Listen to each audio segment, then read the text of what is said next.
Hello everyone and welcome to another crazy and complicated game from round 4 of this year's FIDE Grand Swiss. It is Serbian Grandmaster Alexandr Predke versus Indian Grandmaster Arjun Erigaisi. You've seen 2 rounds ago how Alexandr Predke masterfully, completely destroyed young Krzysztof Duda. It was really an attacking masterpiece. If you haven't seen it, I've made a video on it. Do check it out. And here he also launches a very strong attack against Arjun. So let's see how this game went for him. Alexandr has the white pieces and he opens with d4. We have knight to f6, c4, we have e6, knight to f3, and pawn to d5. So the standard queen's gambit declined, knight to c3 and pawn to c5. Going for the Semi-Tarrasch defense, we have c captures on d5, knight captures, and now pawn to e4. So all been played before, nothing new here. Knight captures, b captures, and now c captures on d4. We have c captures on d4 and bishop to b4 check. We have bishop to d2 and captures. We have castles, and now there are probably around 1200 games in the database from top tier tournaments where this position has been reached. It really is the main line, and bishop to c4 is the main move. Sometimes they go bishop to e2, some rook c1, maybe bishop to b5, but bishop to c4 is the top move here. Magnus himself has played it many times. He defeated Kramnik twice with bishop to c4. He played against Ding once. They got a draw. He also plays this position with black, so it's a very well-known position. But here Alexandr plays pawn to h3, and this is a move that has never been played before. So what does it do? I have no idea. I have some ideas because I've already seen the game, but I think it's just to mess with Arjun's head. So let's see how Arjun deals with this. He plays pawn to b6. He says, all right, this is not really doing all that much. Let's just develop our light square bishop to this long diagonal. Rook to d1 and bishop to d7. We have bishop to d3. Okay, defending the e4 pawn. Also putting the bishop on this beautiful diagonal. Knight to c6, putting pressure on the d4 pawn. So queen e3, defending the pawn. And now rook to c8. So as you can see, Arjun also getting some very rapid development in due to white throwing in this h3 move.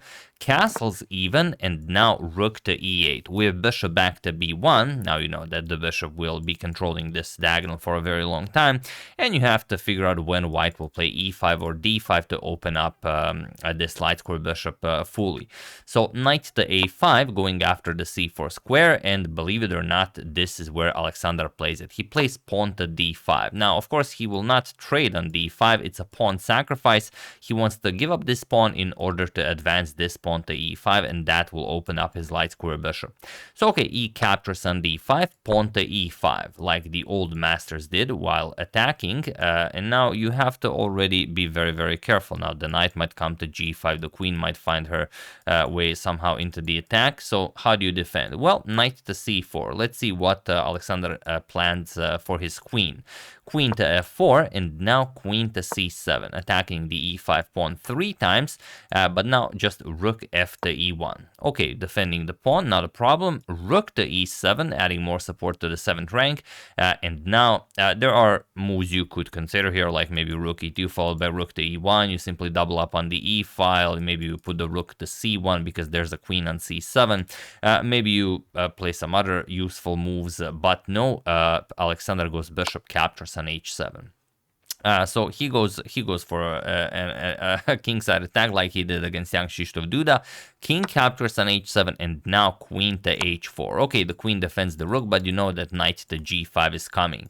So can you go to g8? Of course, it's your only move unless you want to get destroyed. So knight to g5, and now the threat, of course, is queen to h7 check, followed by king to f8, and then queen to h8 will be checkmate. So you can't play something like knight captures on e5 because then your king is stuck. However, you can play rook captures on e5, and this is what Arjun plays. This will now free up the e7 square for the king. So queen to h7 with check, king to f8, and now queen to h8 with check. King to e7, and now queen captures on g7. Okay, you've opened up the black king's position. You've grabbed some pawns for the piece. Obviously, the attack is doing well, but let's see how Arjun defends. Rook captures on e1, rook captures, and now king to d6. Is there a way to continue the attack? Queen to f6 with check, king to c5 even. We have rook to e7 going after the black queen, and now queen to d6, offering a queen trade. And here Alexandr just plays queen captures on f7. And now, if you count the material, Arjun is down a pawn, but he is up a piece. He has a light square bishop for a pawn. Now that's obviously winning if he can get his king to safety. Now, what would you play here in this position? It's a very tricky position where a couple of moves are nice, but there's only one real winning attempt for black. So just give it a try. You know, just test your spidey sense. How would you deal with this position? While I give you a couple of seconds.